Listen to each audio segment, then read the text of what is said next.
I feel like there should be more Godzilla games. The franchise seems popular enough to warrant games, and excluding the handheld spin-offs, the Godzilla fighting trilogy from Pipeworks Software are easily the most enjoyable ones I've played. Well, at least two of them. I hear Super Godzilla for Super Nintendo is okay, but I've never played it. Anyway, when I heard about a Godzilla game coming to PlayStation 4, I was immediately interested. It's actually an updated version of a PS3 game originally released in Japan. Developed by Natsume and published by Bandai Namco Games, Godzilla was released for PlayStation 3 in Japan in December 2014. It was released in North America and Europe in July 2015. The PlayStation 4 version, which includes additional content and a multiplayer mode, was released in July 2015 in Japan, Europe, and North America, and that's the version I played for this review.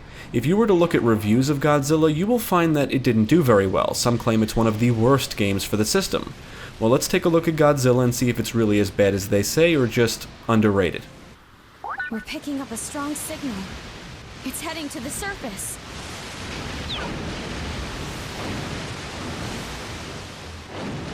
Is this Godzilla?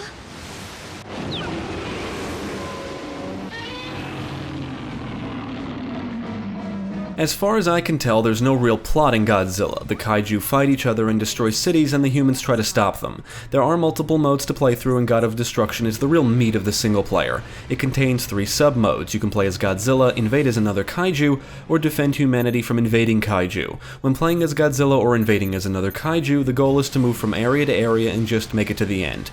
To progress, you need to complete the objective in each area, which is usually to destroy something. Sometimes you have to do it within a time limit. As you destroy things, you'll absorb G energy, which allows you to grow in size. The bigger you are, the stronger your attacks, the better your defense, and you'll have an advantage over other kaiju. If you destroy things in succession, you increase your fury, which multiplies how much G energy you absorb. Maintaining high fury is very important if you want to become massive. You want to grow as big as you can, and making sure your fury level never resets is key. There are optional objectives to complete in each area, which reward you with bonus G energy upon completion. In most of the areas, you'll have to fend off other kaiju that appear, and defeating them rewards you with their cells, units, or parts, which can be used to evolve kaiju in the evolution mode. In some of the later areas, you'll get to engage the different Super X aircraft and go tango. The defense sub-mode is a tad different than the other two. Instead of destroying everything, the objective is to always prevent another kaiju from destroying too much of the environment.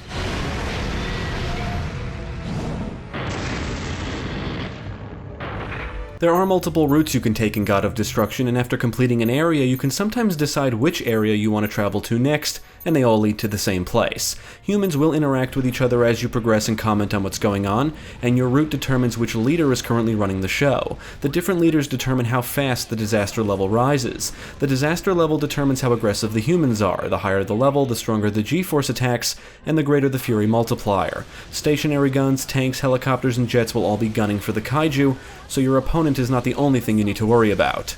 The voice acting isn't great, and honestly the frequent chatter becomes annoying after a while. In each area are multiple data entries you can collect. These are just filming locations. You find the area, press a button, and can watch the action from a different angle as the data is collected. Data collection is complete.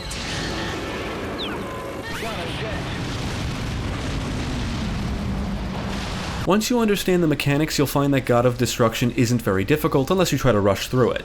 As long as you keep growing, you'll be fine. Playing through this mode is how you unlock monsters. Most of them are unlocked by simply defeating them, but some require you to do specific things. I think the biggest downside to this mode is the repetition. Whether you go on a rampage or defend, the gameplay never really changes. You lumber through areas, destroying everything in sight, and fight other kaiju. Yeah, that sounds great, and it is fun, especially in the beginning, but the game never mixes things up. You're essentially doing the same thing over and over with each monster.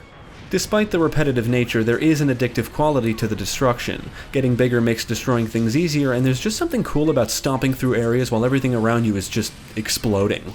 The environments themselves don't make the gameplay any more interesting. There are multiple locations, some are set during the day, others at night, and they're all pretty small and kind of bland looking. They're basically destructible sandboxes. Godzilla includes a large roster of kaiju or monsters to play as, and each one shares the same set of basic functions, but they all have their own unique moves and attacks. The monsters do move slowly, which may take some getting used to, and they can feel clunky. Each monster can move and rotate, they can perform normal attacks, strong attacks, and chain attacks together to perform combos. They can grab things and fire a beam/breath attack, which does drain their temperature or breath gauge. The gauge does refill over time, and when it's full, you can perform an invincible dodge move that can inflict a good amount of damage to an opponent and get you out of tight spots.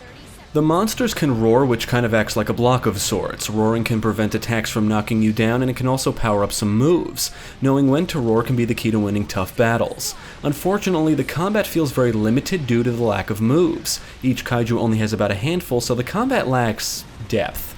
In God of Destruction, you can just mash the attack buttons and win. Now, calling Evolution a mode is deceiving. It's really just an upgrade menu. It's where you can use the parts acquired from defeated kaiju to upgrade them. You can upgrade Godzilla with new moves, more breath gauges, and decreased gauge recovery time, which is all cool. However, the upgrades for every other kaiju other than Godzilla are only related to the breath gauge. It's very disappointing. I guess you could label Godzilla as a fighting game. I don't know. If it is, it's a very simple one, at least when playing the single-player modes. The only time I was really challenged was when my kaiju wasn't big enough in the God of Destruction mode. You cannot grab kaiju that are bigger than you, and the bigger ones can easily land attacks in succession and knock you down frequently. One of my biggest annoyances is playing as a flying kaiju like Adult Batra and trying to attack a small one like Mothra in her larva form. It's not always easy to land attacks, and the fights can become tedious. For the most part, Godzilla is an easy game and perfect for those looking for a casual Godzilla experience. In addition to the God of Destruction mode are two other gameplay modes, King of Kaiju and Versus, which is just online multiplayer. King of Kaiju is a mode where you're ranked based on how long it takes you to defeat 6 monsters. In Versus, you can play against 1 or 2 other players online. Now, I actually did find some matches which I thought was surprising. They were choppy as hell, and I got my ass kicked. The lack of a standard single-player versus mode is very disappointing. You cannot just set up a quick fight, and there's no way to customize a game of any kind in the single-player modes. There's no choosing opponents or area to fight in. There is a diorama mode, which probably won't appeal to everyone. You choose a base, place figures, choose a camera angle, configure different visual options, and can take pictures. The figures need to be unlocked in the evolution mode before they can be placed, and while the mode is neat, it's far from being the major selling point. I think you really have to be into the franchise to appreciate what this mode has to offer. The same goes for the Kaiju Guide. However, the guide is certainly one of the more interesting parts of the game. It's full of detailed information on various kaiju in the franchise. It's quite informative.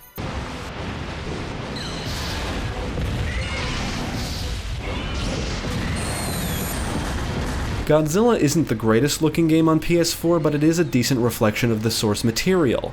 The colors are washed out and the environments look bland, but the monsters look great and the visual effects complement the action nicely.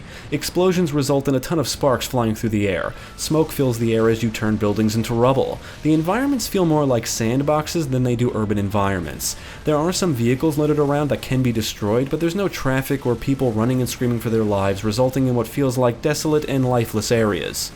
I just assume all of these areas were evacuated. The soundtrack is full of classic Godzilla tunes and the sound effects are excellent. The roars are loud, impacts are booming, and you'll hear screams of agony as you destroy tanks and aircraft. I did notice the frame rate dip when there was a ton of explosion, smoke, and action on screen, but I didn't notice any major bugs or issues.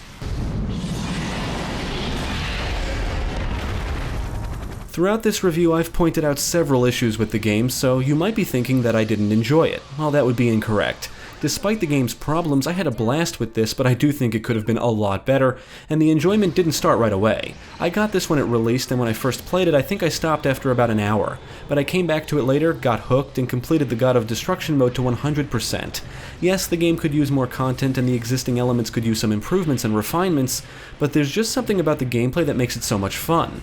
It's clearly a game designed to appeal to fans of the franchise, it's campy as hell, and it's great if you just want to see giant monsters fight each other amid a ton of destruction and explosions. It's repetitive, it's not really a looker, and the gameplay could use some more depth, but there is a good amount of replay value, there's plenty of classic kaiju to play as, and if you're a fan of the franchise, there's a lot to enjoy and appreciate. Godzilla has gone down. I think Godzilla is a perfect example of a game that appeals to a niche market. It doesn't feel like a game that was designed to attract everyone, or maybe that was unintentional. I feel like it's targeting a specific audience. It's a slow-paced game centered on giant monsters destroying each other and the environments, and those familiar with the Toho universe can get a lot more out of this than those not too familiar. I could see casual Godzilla fans giving up due to the game's slow pace and lack of depth, and I can understand how someone could get bored after about a half an hour of playing. However, if it gets its hooks into you, you will see how charming of a game it actually is. There's no denying that there are certainly better Godzilla games out there, but there's none that I've played that capture the spirit of the films quite like this. It's an interesting experience. It's just a shame they couldn't do more with the concept, because as it stands, it could have been a lot better and more than just a basic reflection of the franchise. I would recommend it to those seriously interested, but if you're not, you may want to skip it unless you can find it for a decent price. Our buddy the Gamer Guy made us aware that some sites have it listed for hundreds of dollars, which came as a shock to me. I'm assuming it's rare or somewhat rare now, I don't know. Ultimately, Godzilla is an interesting game with several issues. It can be fun or boring depending on what you're looking for. It's not going to be for everyone. Ah yes, rebuilding a peaceful society without the help of G-Energy. I'm already starting to miss the time when Godzilla was the only problem I had to worry about. Thank you for watching. If you enjoyed this video, check out the rest of our channel, follow us at the links below, and you can also support us on Patreon. If you're interested in more gaming content, check out our friends over at GameCast.